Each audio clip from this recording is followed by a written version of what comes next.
ईश्वर की कृपा से सब कुछ ठीक ठीक हो रहा है दुर्योधन। ईश्वर की कृपा से या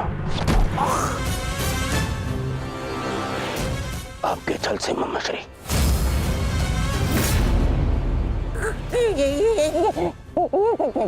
क्या कर रहे हो ये?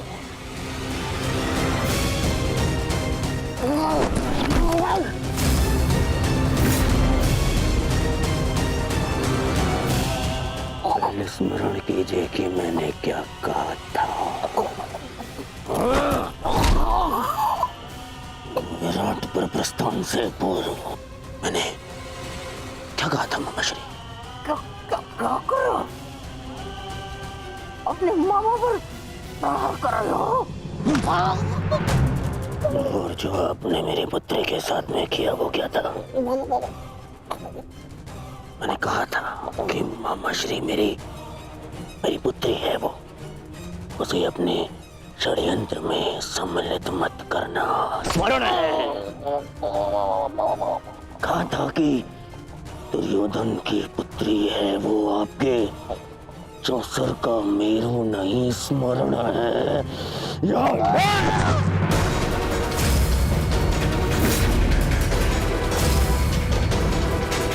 छल किया आपने मेरे साथ।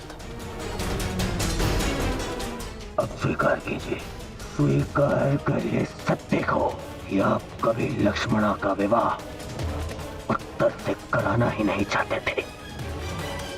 स्वीकार कीजिए कि आप लक्ष्मणा को यहाँ लाए ही थे ताकि आप उसका विवाह राम के साथ कराने की योजना बना सके। जो कुछ हुआ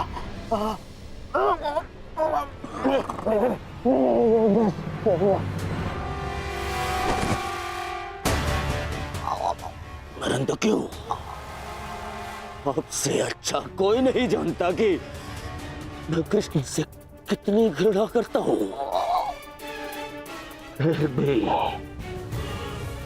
आपने मेरी पुत्री का विवाह उस रणछोड़ के पुत्र से करवाने की योजना बनाई।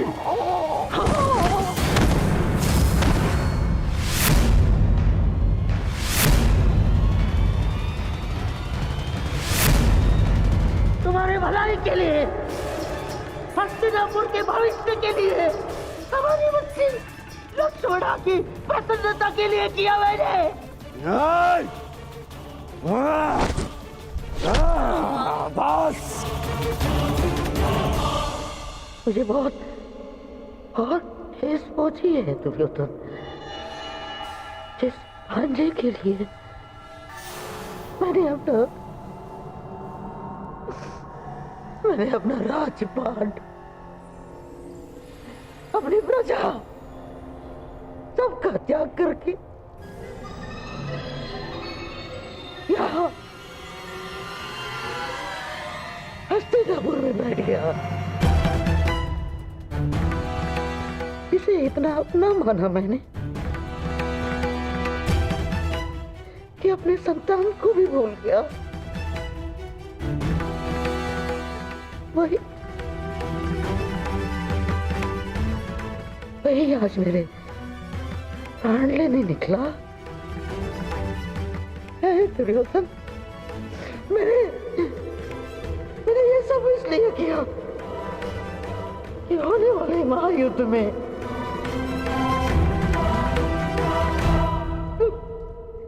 तुम्हें कोई हानि ना हो।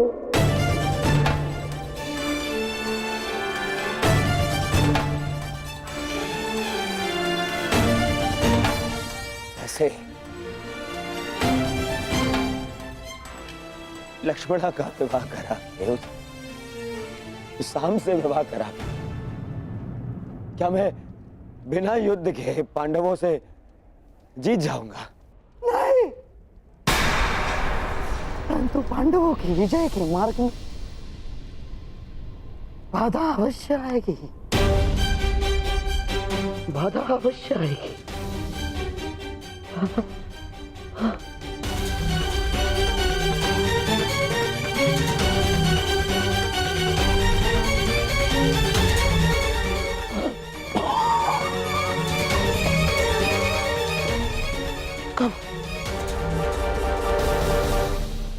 करोगे तुम?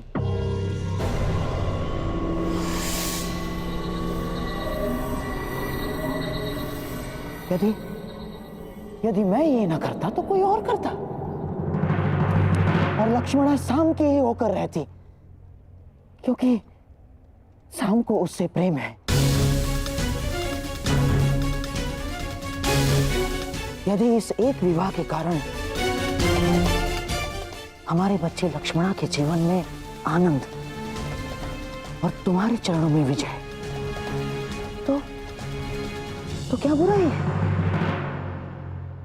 यदि मेरे भांजे और नातिन का भविष्य इस एक विवाह के कारण सुरक्षित है तो क्यों नहीं?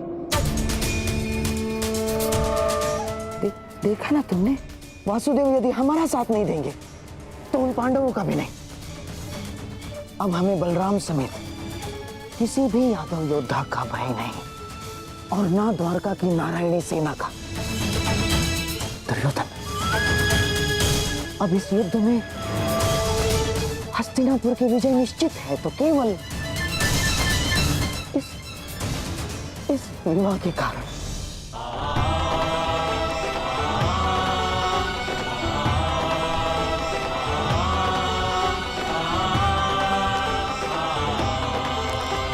देखो कान्हा, भाग्य किस प्रकार बदलता है। कुछ ही समय पहले हम द्यूत खेल रहे थे और कुछ ही समय पश्चात हमारे भतीजे का विवाह हम देख रहे हैं। अरे, इन सब में तो हमें स्मरण ही नहीं रहा कि हमारा द्यूत अभी भी अपूर्ण है। माना कि मैं विजय के निकट हूं, परंतु प्रयास करोगे तो तुम अभी भी जीत सकते हो।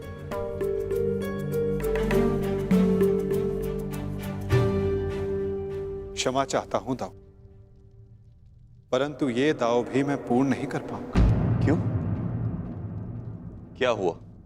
चूंकि महायुद्ध की भांति हमारे दाव की स्थिति भी विकट है, और विकट स्थिति में भाग नहीं लेना चाहिए। इसका आदेश आपने ही मुझे दिया है ना दाऊ?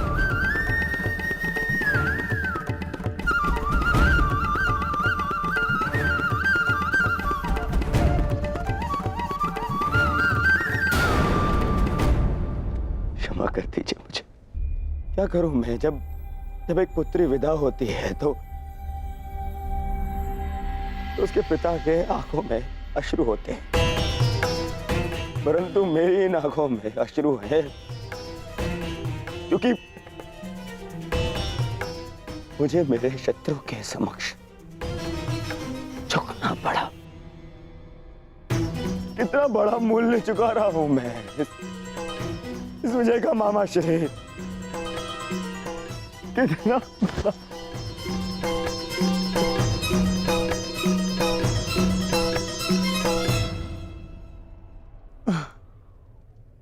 संसार में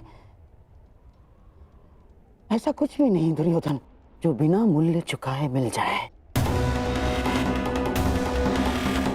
जीवन का मूल्य चुकाना पड़ता है, भोजन का मूल्य चुकाना पड़ता है। ठीक उसी बात है, पराजय और विजय का भी मूल्य चुकाना पड़ता है दुर्योधन। और अब ये जो युद्ध होने वाला है, ये केवल युद्ध नहीं है, महायज्ञ है। ये महायज्ञ, इसमें बड़ी बड़ी आहुतियां देनी पड़ेंगी दुर्योधन। हम पांडवों से उनकी पराजय का मूल्य वसूलेंगे, अवश्य वसूलेंगे।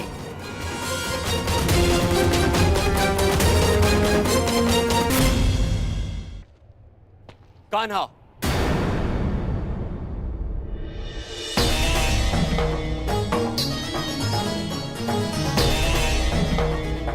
तो तुम मुझ पर यह आरोप लगा रहे हो कि मैंने तुम्हें तुम्हारी इच्छा के विरुद्ध रोका है? नहीं दाऊ, मैं आप पर कोई आरोप नहीं लगा रहा। नहीं लगा रहे हो, तभी तुम हमारे अधूरे खेल को इस युद्ध से जोड़कर देख रहे हो। नहीं दाऊ, मैं तो ऐसे ही एक खेल के परिणाम के विषय में बात कर रहा हूं, जो आज से 13 वर्ष पूर्व हस्तिनापुर में हुआ था। मैं तुम्हारे शब्दों का अर्थ भली भांति जानता हूं कान्हा। तो क्या अर्थ है मेरे शब्दों का? यही कि तुम कुरुवंश के बीच होने वाले इस महायुद्ध में भाग लेना चाहते हो। परंतु ये मत भूलो कान्हा, ये एक ही वंश के संतानों के बीच का युद्ध है। मानता हूं कि तुम्हें पांडव प्रिय है और द्रौपदी तुम्हारी सखी है, परंतु केवल इसी कारण से युद्ध में भाग लेना उचित नहीं है। दुर्योधन भी हमारा संबंधी है। विचार करो कान्हा, युद्ध में दोनों ओर से अपनों का ही रक्त बहना निश्चित है। तो क्या हमारे युद्ध में तटस्थ होने से क्या हमारे अपनों का रक्तपात नहीं होगा? क्या हमारे अपनों का रक्तपात रुक जाएगा दाऊ? परंतु हमारे हाथ हमारे ही अपनों के रक्त से नहीं रंगेंगे और हम अधर्म से बच जाएंगे।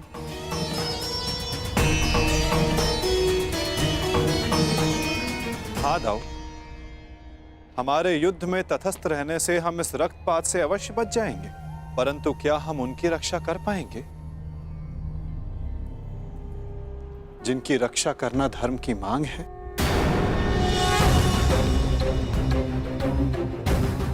क्या नदी की धारा में किसी को डूबते देखना धर्म है दाऊ, या उसे बचाने का प्रयास करना?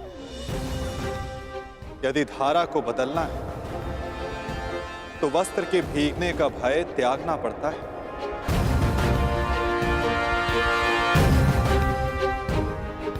यदि नया कुंभ बनाना है तो माटी को हाथ लगाना ही होगा।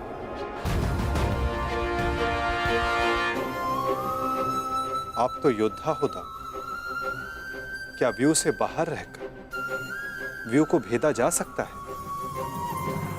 यदि अधर्म का नाश करना है तो धर्म का पक्ष लेना ही होगा, क्योंकि धर्म युद्ध में अपना धर्म ना निभाना भी अधर्म ही होगा ना दाऊ। हमने पहले भी अपने संबंधी के रक्त से अपने हाथों को रंगा है, ताकि निर्दोष जनों रक्त के अश्रु ना बहाने पड़े। मामा कंस स्मरण है ना दाऊ? जो भी होगा ना, मैं इस युद्ध में भाग नहीं लूंगा। मैं आपको इस युद्ध में सम्मिलित होने के लिए बाध्य कर भी नहीं रहा हूं दाऊ।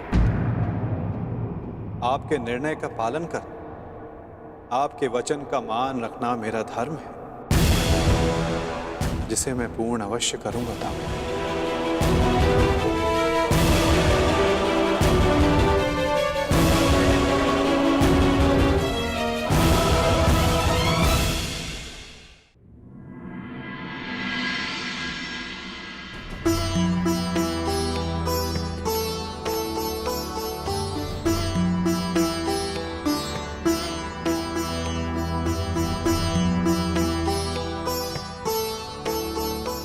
सदा सुखी रहो।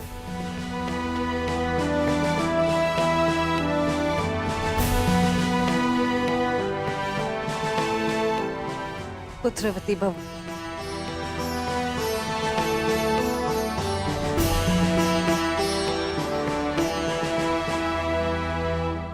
सदा सुखी रहो।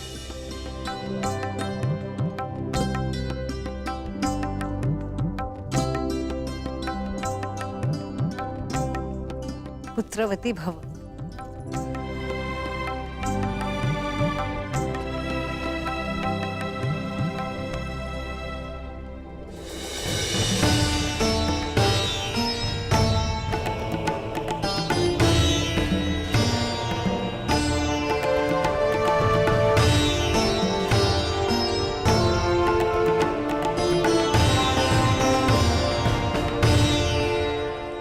सदा सौभाग्यवती भव।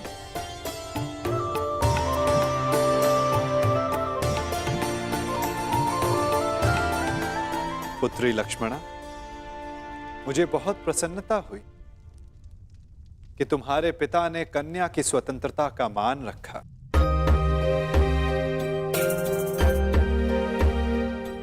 मुझे भी प्रसन्नता है दुर्योधन कि तुमने राजनीतिक शत्रुता से ऊपर आकर अपने पुत्री के हृदय की सुनी। उसके मन का मान रखा। संसार में हर किसी को अपना जीवन साथी चुनने का और अपने भविष्य के लिए निर्णय लेने का अधिकार है। छोटों का कर्तव्य है कि वे बड़ों के आज्ञा का आदर करें और बड़ों का धर्म है कि वो छोटों के निर्णय का मान रखें।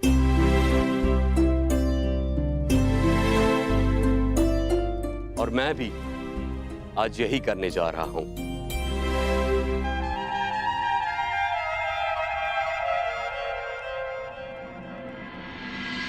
मुझे क्षमा कर देना कान्हा।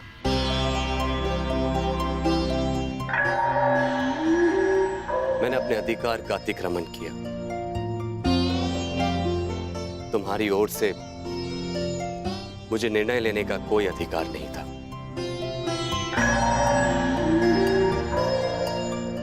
होने वाले इस महासमर में तटस्थ रहने के मेरे अपने कारण, इस युद्ध में भाग लेने के तुम्हारे अपने कारण हो सकते हैं। मैं तुमसे तुम्हारा कारण या तुम्हारा अधिकार छीनना नहीं चाहता। इसीलिए मैं तुम्हें अपने दिए हुए वचन से मुक्त करता हूं।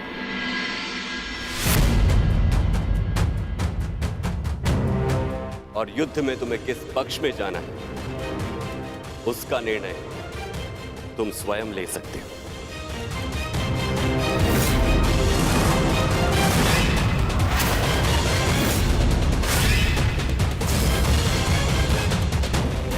धन्यवाद ताऊ।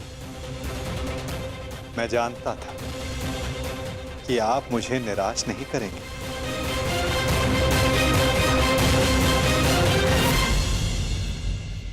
वासुदेव, हम दोनों ही आपके संबंधी हैं। आप किसके पक्ष में रहेंगे?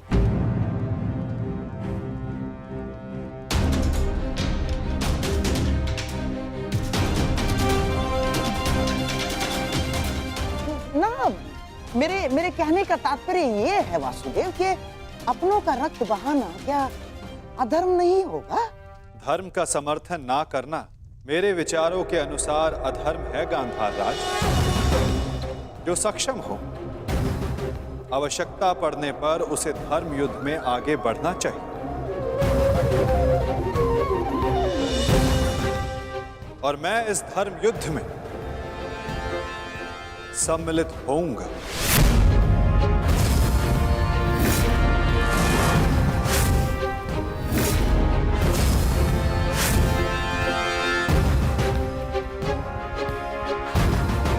तो युद्ध में आप किसका समर्थन करेंगे वासुदेव? हमारा या पांडवों का?